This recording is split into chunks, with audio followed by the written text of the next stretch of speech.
Okay, it looks like we're going live. We are live. We are live. Slightly late. Ironic, we're going to talk about time management. But, just getting the settings right is such a pain, isn't it? Exactly. Technology where it fails. Just give me 1 second. I'm trying to push this live. And there is a small issue actually in LinkedIn taking our feed. Yes, now we go live. Okay, Okay. great. Now we're good. We are live. Hi, everybody who's listening to this. Okay, that's great. Thank you very much for being here. Okay, everybody, hello, welcome to the show. Welcome to the Swiss Quality Podcast. Thank you very much for being here. Good evening, good morning, wherever you are in the world. Yes. Today, my guest is a very, very special guest. I'm more than happy and proud. I'm more than thrilled to welcome Chris Croft, a celebrated writer, keynote speaker, and one of LinkedIn's top personal development voices to the Swiss Quality Consulting Podcast. Chris is a renowned expert in project management. Count. You will need more than your fingers. He's an expert in project management, in time management, in negotiation skills, in leadership, with an extraordinary talent for breaking down complex areas into practical, actionable insights. As the creator of over 40 LinkedIn learning courses, including the highly acclaimed Project Management Simplified and Happiness Tips, Chris has empowered thousands to thrive both professionally and personally. His passion for teaching and his engaging style have made him a sought-after speaker at conferences and a trusted advisor for businesses worldwide. In this session, Chris will share his wisdom on navigating the challenges of modern management, developing key skills like negotiation, time management, and leadership, and cultivating happiness and resilience in both life and work. Join us for a deep dive into strategies that can transform how you lead, you manage, and you live. This is a conversation you won't want to miss. Chris Croft, welcome to the show. Thank you. That's quite an introduction, isn't it? Good grief. Are we really going to do all of those things? I think we are. I think we can. Chris, would you please start by your personal journey and outside work? Talk about Chris the person, Chris is a human being, Chris a family member, and how you have become who you are today. Tell us please about your personal journey. Yes. Well, I think I started out as an engineer, and I think I still am an engineer, really. That logical mind. Although I wasn't a very good engineer because I didn't do enough detail. I wasn't great at the detail, but I still have this urge to understand everything and try to get it all organized and Yes. neat and tidy.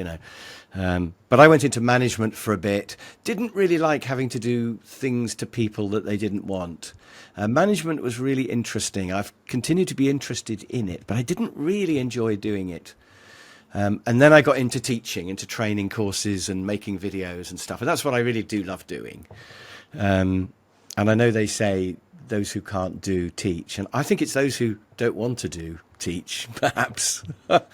So I think really I'm a teacher. I think that's what I was probably born to do, explain things to people. What do I do outside of work? I work too much. I'm trying to do less, but the trouble is I really enjoy it. And, what do you do if you really enjoy your work? But I do play the saxophone in a couple of bands. Yeah. And in fact, we're on Spotify. If you go to Revolution Club, our Blue album just went live today. So I'm excited about Revolution Club on Spotify. I've got a dog. I really like dogs. Something about dogs. I don't know. I really like them. I have got a wife and 2 kids as well. Congratulations. Who I like almost as much as the dog. Yeah, so I quite like cycling. If I have to do exercise, then cycling's what I like. I like mountain biking and I like cycle touring. I've been around all sorts of places from Ireland to India, just everywhere, really. Wow. France, Italy. It's a good way to see a country, cycling. Amazing. So I quite like dabbling in lots of things, but I'm actually not very sociable. I have some friends, but I'm not very sociable in my spare time, and I don't know if that's a good or a bad thing. I actually think I might be more introvert than I appear. So I'm quite happy to just sit and read a book or something like that, or sit in the sunshine. I do love the sun, obsessed by the sunshine. I'm living in the wrong country here in England. So anyway, yeah, there are some random facts about me. Very, I hope that's they're amazing. Thank useful. you very much for sharing that. You know, a lot of people, when they hear you talk this way about yourself, they start actually to connect and to identify with you, and that helps a lot. Yeah, I hope. Yeah, yeah. That's great. Okay. Chris, tell us, you've trained thousands of people, thousands of professionals on time management and others. What do you believe is the single most effective technique for managing time in today's crazy work environment? You know, everything is way too fast. Yes. Um, the world has become faster and more crazy. Yes. And things like smartphones haven't helped with time management. If anything, they've made it worse. We can send more messages, receive more messages. You know, things like multitasking are more and more tempting, even though they don't work. Interruptions, there's more interruptions, more time wasters than ever before. Social media is so tempting. So I think time management is just as relevant as ever, probably more. The number one thing I usually tell people is write everything down. Uh huh. And you know, whether you write it on a remarkable, I do love my remarkable, or whether you just write it on bits of paper, or whether you type it into your smartphone, doesn't matter. But writing everything down has to be the start, because you don't want to be keeping things in your head. You know, if you've got 20 jobs to do in your head, Yeah. you've got no space to actually solve any problems or be creative or think, or concentrate on people, because you've got this stuff hanging in your head. So Yes. I would say rule number one is write everything down somewhere. Just have a system where you can write things down. But I think the other big thing I would say about time management is to have goals, to know what you're trying to do. You know, just determine that you're going to write a book or have your own side hustle company, or you want to be the best salesperson or whatever it is. But you have to have some sort of, at least one goal, maybe 4 or 5 things that you're heading towards, because then you'll be more disciplined in how you spend your time, and more assertive as well, about, because all your time wasters come from either you not being very disciplined or other people taking your time from you and you're not being very assertive with them. And if you've got goals, you'll be more disciplined and you'll be more assertive. So I think having goals is the other thing I would say is a really key part of time management that gets forgotten, because people think, oh, you just have to have a tidy desk or something like that. But what's the point if you don't know what your goals are, what you're trying to achieve? So I think write everything down and have clear goals. And this is a good time of year to think about it. You know, around sort of Christmas and New Year, people start thinking, what am I going to try and do in 2025? And I think I would definitely try to have some goals for next year, as well as possibly it might be 5 or 10 years away. You can have a mixture. But thinking about where you're going is really important. They would be my top 2 if I'm allowed to. Do you think it helps to have such determinations every year when, you know, on New Year, a lot of people start making plans for the future and saying, this year I will do that, this year I will do this? Do you think that helps? A lot of people seem to feel kind of disappointed with themselves at the end of the year when they realize that they haven't made any of those commitments. Well, the risk with goals is you don't achieve them. But what I think happens is you actually are quite likely to achieve them. And you definitely won't achieve anything if you don't have a goal. You won't accidentally achieve anything. Yeah. So you have to have the goal. And what the worst that'll happen is you'll only achieve half of it. But that's still better than you would have done. So I think don't beat yourself up because you don't completely achieve all of them. But every time I write things down, I'm amazed how they do happen. And I think it's just because you make little decisions every day, and without realizing it, if you've got goals, you can't help but drift towards them. It's like setting the sat nav in your car, and you make these little turnings, and you will end up closer to your destination if you set a goal.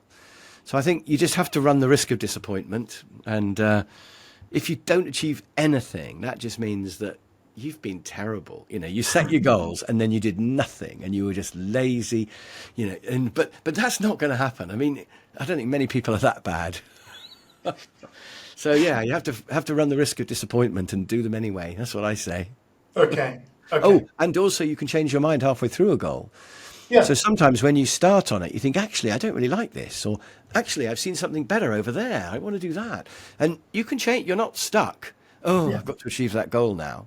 You know, Yeah. so you can change them if you feel they're harder than you thought, or they're not working out, or whatever. So you don't have to be really attached to them. Just have them, but don't have attachment. If you can do that, I think. Yes, yes. How often do you change actually your mind on decisions that you have made? Like later on, you realize, you know what, maybe not, maybe this is not something I want to do. Yeah, I don't change my mind that often, mainly because I quite often forget I've set a goal. So I set a goal, I sort of forget about it, and then I find it's happened. And so it's not it's Which not means like your it's always on subconscious my was working. mind and it beats me up. It's just there somewhere in the back of my mind. I decided I Exactly, wanted to do it. exactly. Um, so I have to kind of force myself every now and then to sit down and think and look at them all again. And I Yes, think, oh, actually, I've done that one, and that one's getting on quite well, and that one I've done nothing, so I really should make a bit of yes, effort. So I sort of have a little rethink every now and then. I'm not very scientific about my goals. I mean, some people have, a 10-year plan divided into 1 year, divided into months, and yes, every week they review the progress. And yes, I don't yes, do any of that. I just write a few things down of, wouldn't it be good to have an online course doing this, or wouldn't it be good? And I just sort of have quite big things. I mean, I went to Japan recently. I had a goal to go to Japan. I wrote that down ages ago and just didn't get round to it quite a long time. And then I finally managed to sort of knock that one off recently. It was really good, by the way. I'd recommend Japan. really. So, yeah, I think just have a list of big and small goals, home and work goals, enjoyment and achievement goals. So Japan is an enjoyment goal, isn't it? It's not really an achievement goal because anybody could go there, but it's an enjoyment goal. And I would have a mixture of enjoy and achieve and a mixture of home and work, just as a big old list. So I've not been very scientific about my goals, and they've still worked. Imagine how good they'd be if you actually had a plan and broke it down and had steps and, focused on it every week. You'd probably achieve much more than me if you did that. But goals are the starting point, I think, definitely. I remember I had a book in my bookshelf at home, and it was a small A5 size, written by a lady. Forgive me, I don't remember her name. The book was entitled in big red, "Write It Down, Make It Happen." Oh, So you seem to believe in that, right? yeah, By writing I wonder something who down, you wrote make it that. happen. I don't know who wrote that. I haven't heard of that, but it's really good advice. Write your goals down, but also write everything else down. Write down all the jobs to do and things that you might do. David Allen wrote a really interesting book called Getting Things Done, and in there he says you could have a someday maybe list. So I might do a parachute jump one day. I don't know. It's not a definite goal, but I might. So he has a maybe list, and then he has a I'm definitely going to do these things list, and he has separate ones because that sort of takes the pressure off a bit, because otherwise you're trying to think, well, am I going to do that goal or not? So you have a definite list you really are going to do, Yes, and then a maybe list for all the rest. And you can move some across if you decide you're going to do them. And I quite like that idea as well. Lists. We love lists. yes, yes. Because indeed, they do help you actually achieve something that you want to achieve. Yeah. Yeah, definitely. Otherwise, everything almost looks and feels like a dream, because it's fluffy, it's up there in the air, it's nothing Yeah. written, there is no action plan. And on your lists, there could be tasks that you're going to do, Right. but there could also be projects, which are like a collection of tasks, Yeah. great big projects, which you don't know even how you're going to really start, but still put it on your list. And then when you're ready, you can start to plan it, but Yeah. just capture everything. I Yeah. think in a way, projects are in between a goal and a jobs to do. You've got Yes. in the middle are these projects, which are big things you'd like to do. They're not quite the same as a goal, but they're bigger than a task. And I think I would just write all of it down, and then you can look at it and start thinking about how you're going to start and what order you will do it in, when will you do it, that sort of thing. Amazing. All right. Chris, by its nature, project management, as you are looking after other people and what they have to do, there is some stress associated with it. And even sometimes some people argue, convincingly or not, that it's rather high stress levels, right, in project management. Yeah. How do you approach keeping teams motivated and happy while ensuring that project deadlines are met? Well, whenever anybody asks me anything about project management, I always say Gantt chart. And I would say Gantt chart for this, actually. I Really? would keep the stress down by having a Gantt chart. And by the way, if anyone doesn't know what one is, Please do. just this. Now we see the professor in you. Yes, it's just you just got the months here, and then you've got the tasks here, and that's all it is, right? And and you might say this is now, and we've done this much. So we have, and we've done that. Let's say we're keeping up. Okay. Can you please repeat, because you are a little bit far away from the microphone? Oh so yeah, I'm back now. Yeah. So could you please start just by to answer your defining question what a about Gantt chart stress, is? stress and teams. Right. One of the stresses of a project is, can we do it? We've only got a year. Will it be ready? Or 3 months till the exhibition? Will everything be ready? But if you've got a plan and you can see the plan, then you can do it. So that's the first bit of stress gone. And then the next bit of stress is, are we keeping up? Are we still on schedule? But if you're colouring in, then you can see that we're keeping up. So you feel okay. That's another bit of stress gone. And then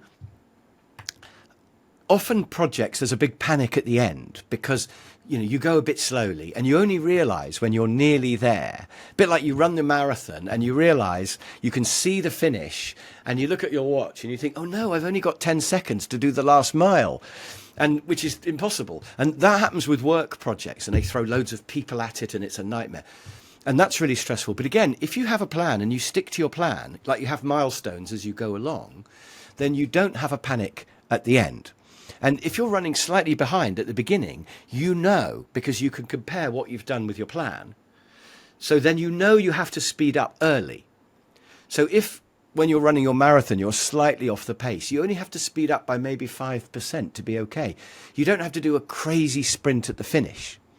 So that's another bit of stress gone, because earlier that you're not keeping up. So I think you can keep the stress down with a Gantt chart. But the other part of your question was about the team, making the team How do you happy. keep them happy? How do you keep them And motivated? again, I think if they can all see this is the plan, and they can see where their part is. So you might say to somebody, that's you there, you're doing that. They can see how they contribute to the overall plan, and then they feel good about it. And they can put that bit in their diary, so when we get there, they're ready to contribute. And so I think if everybody can see the overall plan and how they fit in, I think they're going to be much more motivated and much happier. So I think to have a written down plan, and of course, if you involve them in the making of the plan, that's even better. You don't just say, here's the plan, you're doing that. I mean, you could. But ideally, you would sit down together and do a list of all the tasks and what order should we do the tasks, who's going to do what, and we all agree it. And then they have ownership of the plan as well, ownership of the project. So I absolutely think that communal planning is how you make teams happy in project management.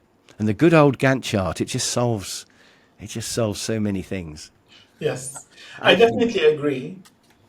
What I hear from colleagues and partners and other stakeholders on different projects I'm involved in is that the problem is that very often your initial planning isn't valid through. Like, it might be valid maybe for the beginning of the project, but you very often realize that there are some surprises where a task that maybe you and the community and the colleagues and everybody who took part and participated, you estimated at, for example, X number of man days, and then you realize it's 3X man days. Yes. And that's where the plan doesn't hold anymore. And that's where the stress goes high.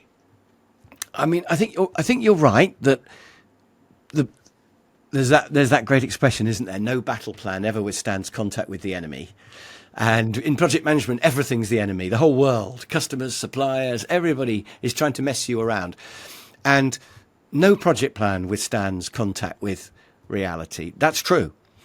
But if you've got a plan that's, let's say, 70% correct, you've only got to add another 30 as you go along. And it's quite easy to change your plan once you've got it, because you can look at it and you could think, right, well, we've got to do this in this much time now. So what are we going to do? We could miss out that part, or we could overlap a couple of pieces, or we could speed this up by having twice as many people maybe. And we can look at it. And again, I would do it with the team. But we can look at it and we can work out how to modify the plan once we've got a plan. I think it's much more scary to not have a plan and not even know whether we're okay or not. Or or to know that we've got to somehow do something different, but what? So I like to have my best plan at any given time and then keep changing it. But it's absolutely fine to change it. And I think it's really dangerous to be stuck on your plan and go, no, this is the plan. We must keep to the plan. You know, I think that would be a really bad idea. And people do that sometimes. Oh, we've spent so long making the plan, we're not going to change it now. And I think that's a big mistake, because the world, everything changes all the time, doesn't it? All the time. Yes. But planning is, if planning is quick, it's not too bad to change your plan. And I think, with some project methodologies like Prince, the planning is so laborious. You could see why people don't want to do it twice, or they don't want to change it. But if you're just going to sort of draw out a bit of a Gantt chart on Excel or something, it's no problem at all to just move a few tasks around.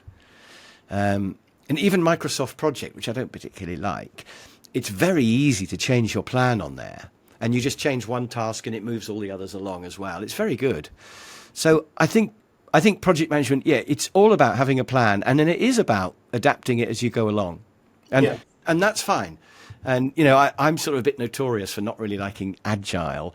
But I'm absolutely fine with being agile about changing your plan. I just want to have a plan. That's all I want. But changing it as you go along, absolutely fine. Yeah. It's really surprising to hear you say that you're not very big fan of agile, because everybody's going agile and everybody's bashing waterfall methodologies. I agree. I seriously do want to understand, what have I missed? Because I keep talking to agile people saying, look, why do you love this so much? And I can't get my head around it, because they don't seem to have a proper plan. And if you say you're making it up as you go along, they go, no, I've got a plan. And I go, can I see it? And they go, well, no, we haven't really got it written down. And I think, well, what? And as far as I can tell, they have a plan for the next couple of weeks. And at the end of that, they then plan the next two and the next two. But to me, that's not enough of a plan. That's like saying, I'm running my marathon. I've got a plan for the next 100 yards. And after I see how I'm feeling, I will plan the next 100. And that sounds good, except I want to know when you're going to finish the marathon. And some people would say, well, that's an unreasonable question. But it's not, is it? I mean, I want to know, when will my house be ready, or what's it going to cost? So I want a plan for the whole thing. But I'm fine with changing it. If after the first 100 yards you discover you're going a bit faster or a bit slower, and that's going to affect the whole thing, that's fine. You can change it. So I think my traditional project management way of having a plan is fine, providing I'm prepared to change it. And I am.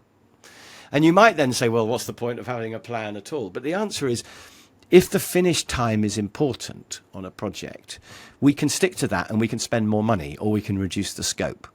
Or if the money's important, we can change the finish time. But we know what we're doing always when we make those trade-offs. Yes. Whereas if you don't have a plan at all, or you're only planning 2 weeks ahead, you're changing things without really knowing what effect that's going to have on the whole job.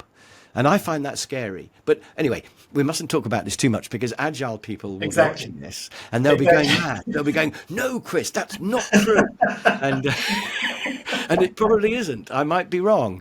But I have spent quite a lot of time looking at agile. And every time I look at it, I just think, I just don't get it. I mean, if it makes them happy, that's great. Go for it, guys. But for me, I want to have a plan for the whole job, and I want to have a Gantt chart. So there we are. That's my opinion. But actually, I would be more than happy to invite you to a dedicated discussion where we talk about agility and about agile methods of running a project, and the Prince 2 and the Scrum that you're probably very familiar with. Yeah, maybe we should do that. Maybe we should do that. Yeah, I made a course with a friend of mine called Doug Rose, who's an agile guy. He loves agile. And we've made a course called Waterfall versus Agile. Yes. And we sort of argue about it. And we discuss the pros and cons, and I try to get him to admit that there are some limitations. And he sort of wriggles out. And he tries to get me to admit there are some limitations of traditional project management, which clearly there aren't, because it's brilliant. And I think it's a good. You can get it. It's on LinkedIn Learning. You can see it. And it's the only course I've seen which talks about both. Because normally out there, there's lots of Gantt chart courses, lots of agile courses. There's not really many people just kicking around the pros and cons. You know? Yes. Well, that's So great. But I would be yeah, more than happy let's to invite park you for that a one, but dedicated maybe do it. discussion about agility. Yeah. All right. Okay. Let's go back to strategy and to project management and to negotiations, right? That's the Yes. subject of today. Tell me, please, Chris, in your experience, I recently had a wonderful, wonderful podcast with Martina Pezic, who is actually a professional negotiator. You Right. might just look at the episode.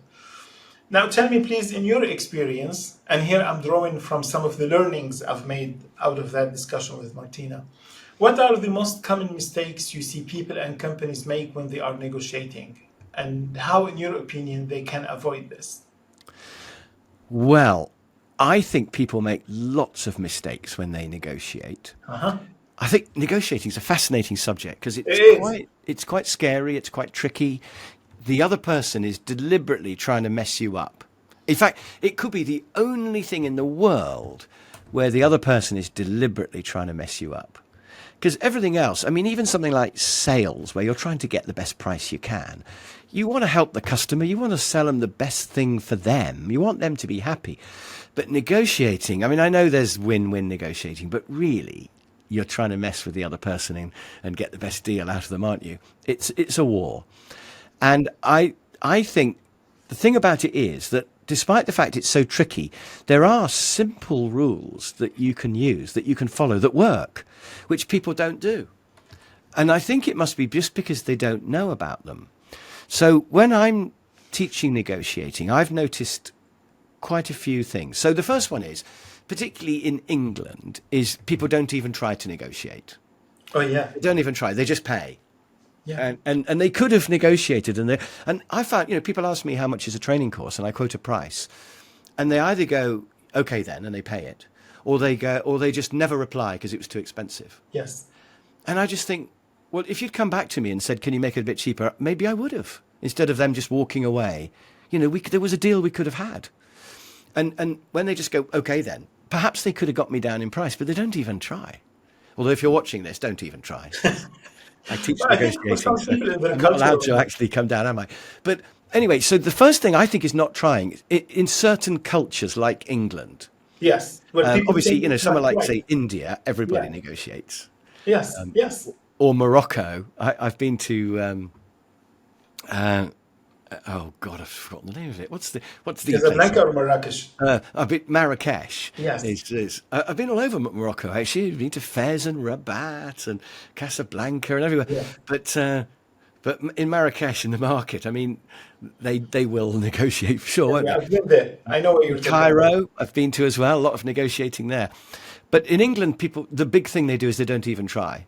Yes. My dad, every car he's ever bought, he's paid the full price, which is that must have cost him thousands.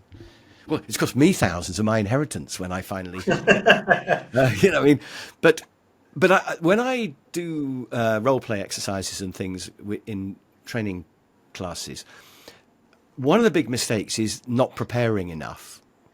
So I usually let them choose how long they want to prepare for. I give them the brief and I just say, start when you're ready. And quite often they just have 2 minutes. They just read the brief. They go, yeah, right. And they just go in and they don't prepare. And that is a big mistake. Yeah. And afterwards I say to them, why didn't you prepare more? Well, I usually say to them, do you wish you'd prepared more? And they go, oh, yeah. Oh, I wish we'd prepared. And I go, why didn't you? And they go, well, we thought we didn't know what the other person would do, so there was no point in preparing.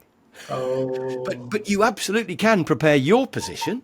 Please, What are yeah. you going to ask for? What are you going to walk away at? But also you can prepare what they might do. If they ask me this, what will I say? So you absolutely can prepare. So I would say that's a huge mistake. Can I have two more things that people do wrong? Sure, of course, please. One of them is opening first.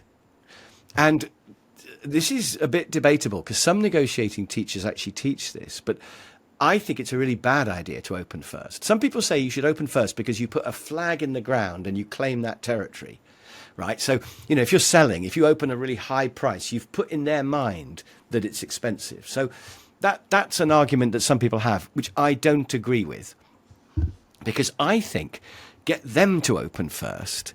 So let's stick with selling. It could be buying. It doesn't matter which way around it is. Let's stick with selling. if you can get them to open first and say, have you got a budget? It might be good news. So I've had times where people have said, we've got a budget. And I've said, oh, how much is it? And they've told me. And it's like 3 times as much as I was going to ask for.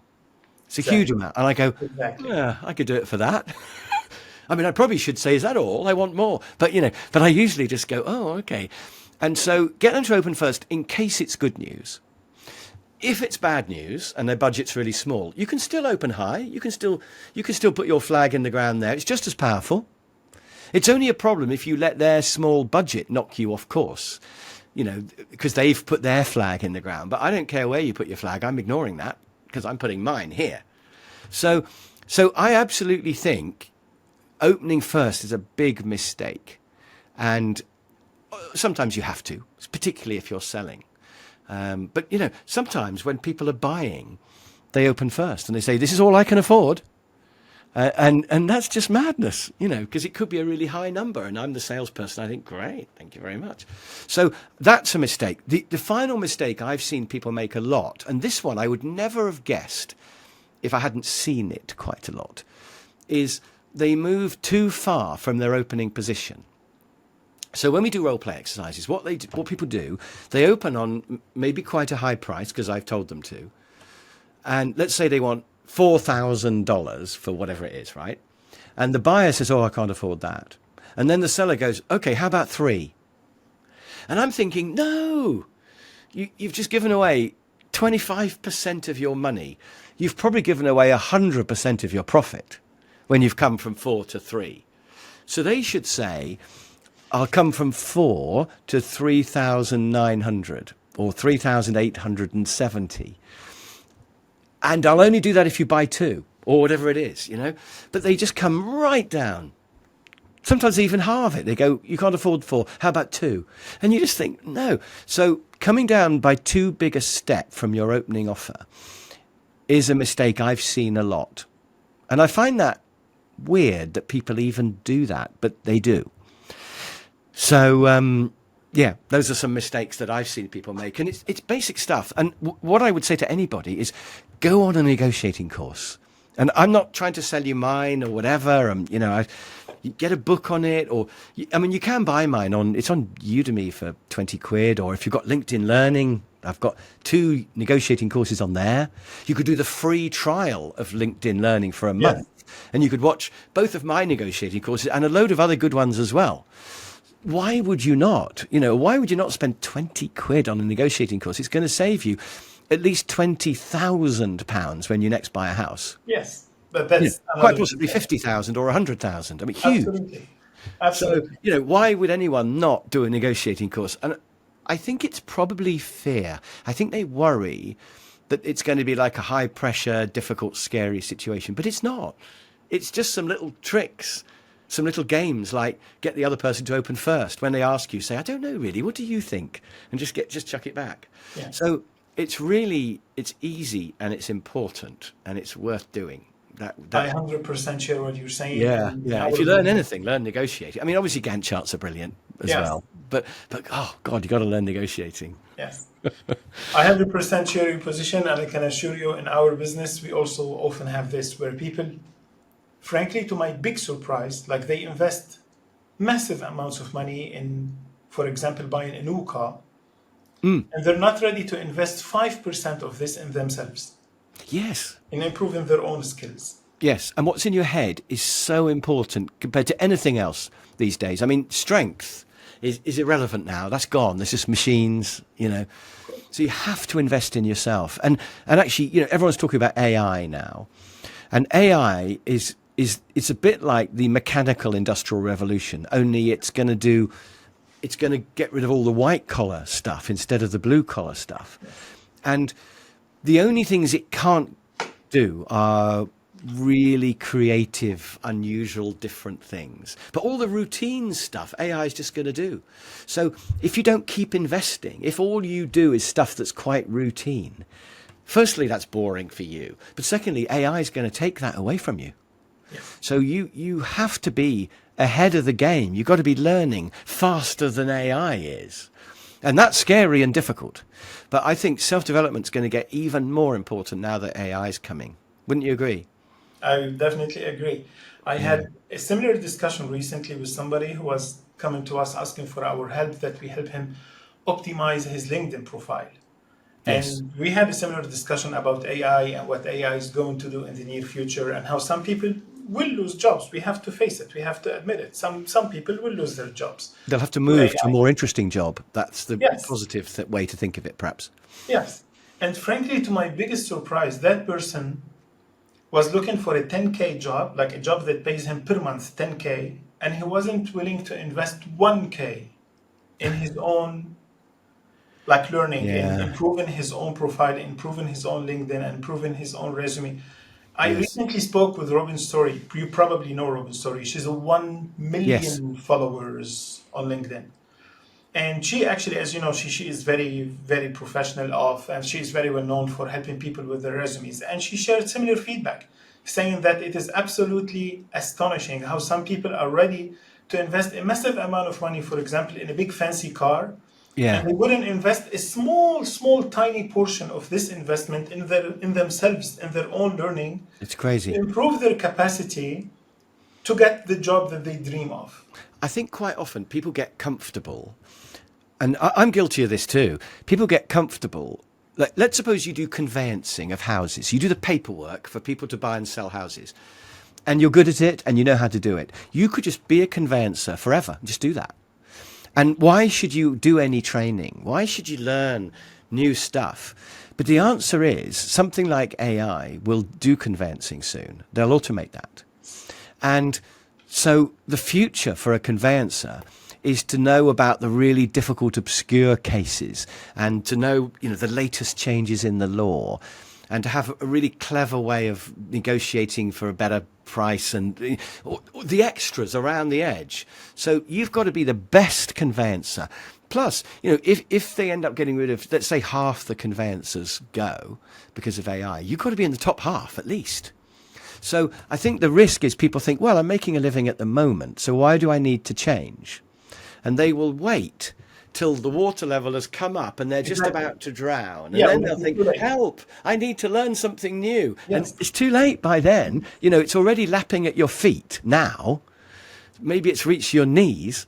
So you've got to sort of, learn to swim now. And I think people who are comfortable just don't bother to develop themselves. And you should relentlessly be moving forwards like a sort of shark. That's what you should be like. Always adapting. When COVID came along, and you couldn't do face-to-face training, half the trainers I know just ran out of money and just went, oh, well, what can we do? We can't do training anymore. Yeah. And then the other half, of which I was one, said, well, what's this Zoom thing that everyone's using? And I looked at Zoom and I thought, that's great. I could train people in America using this. And I could train one-to-one with people. And I could also do only an hour at a time. Rather than having to drive there and do a whole day, I could just do an hour. And I could see all these possibilities immediately of what I could do using Zoom. And it was just amazing that half the trainers went, oh, no, I don't want to do that.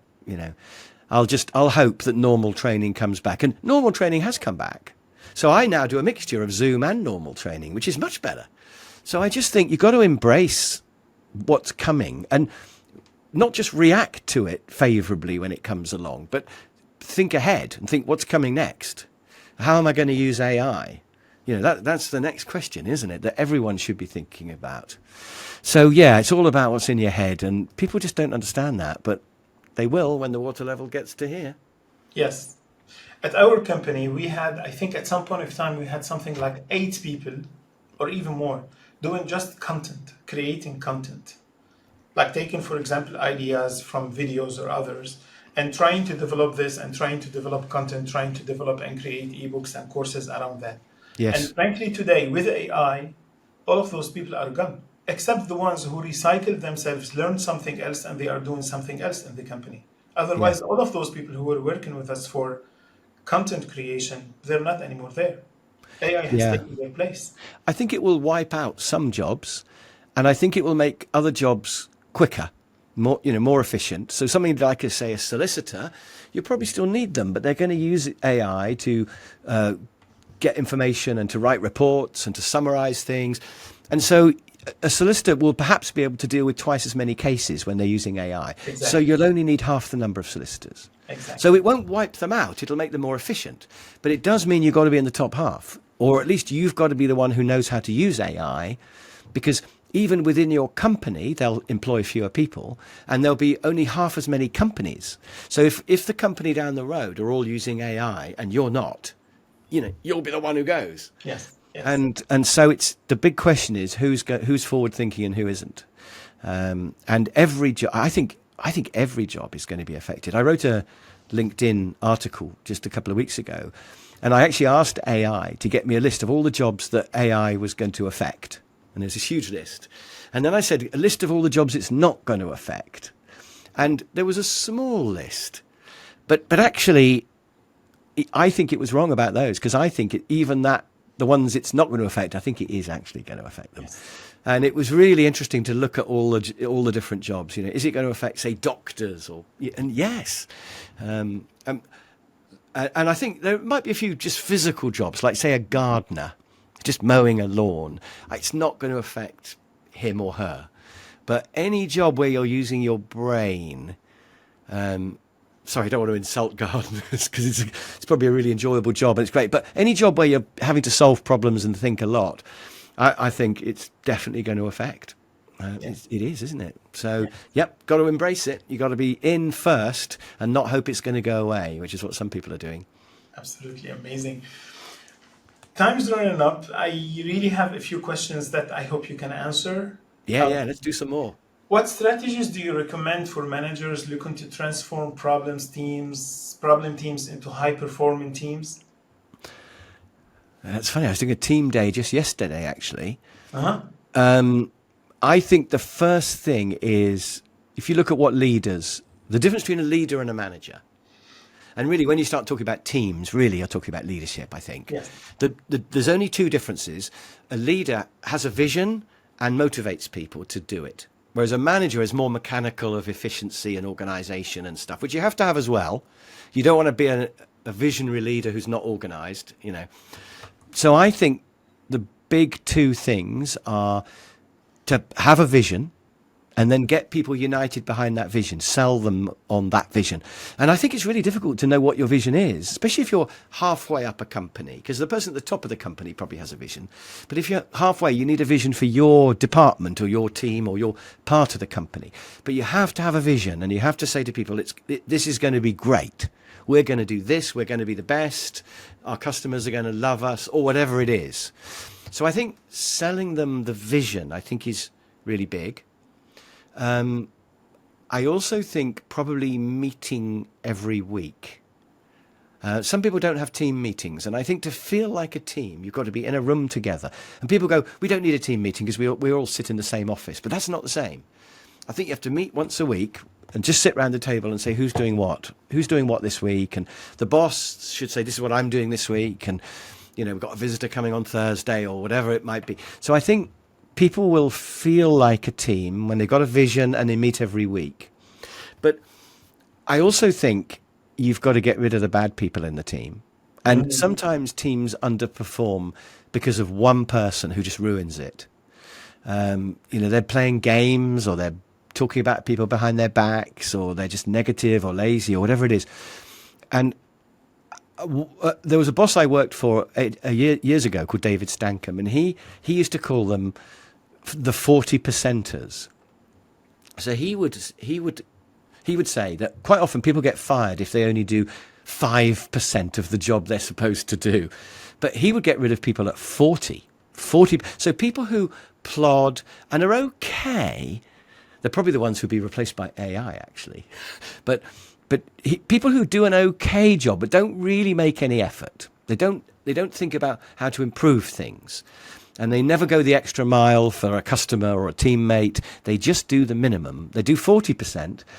It's not really a sackably bad, if that's a word, but he would get rid of them. Because he said, in my team, I only want really good people. I want people who care and make an effort and work hard, etc.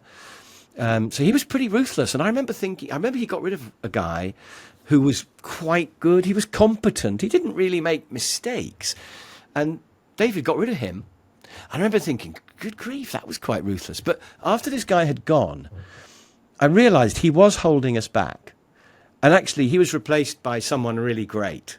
And it just made such a difference, to be in a team where everybody was really fired up and cared and was thinking. It was a wonderful feeling. So you can't let anybody, you're dragged back by the weakest link, really. Yes. Just a final positive thing I would say about teams is there's Belbin's team role theory. Now, I'm not a Belbin person. I'm not pretending to be a Belbin person. I'm not hired by them or trained by them. But I've read his book and I love it. And in there, he says that there are 8 different roles that I won't go through them all, but 8 things have to be done in a good team. And if you're missing one of those roles, it'll be a problem. You have to have a creative person. You have to have somebody who thinks about what might go wrong. You have to have someone who looks after the other people, who's nice and sort of cares. And you have to have a pushy person who says, come on, we've got to get on with this. And there are 8 things that have to be done in a team. And you've got to make sure. Now, if you've only got a team of 5 people, that means that some people have to do 2 of the roles.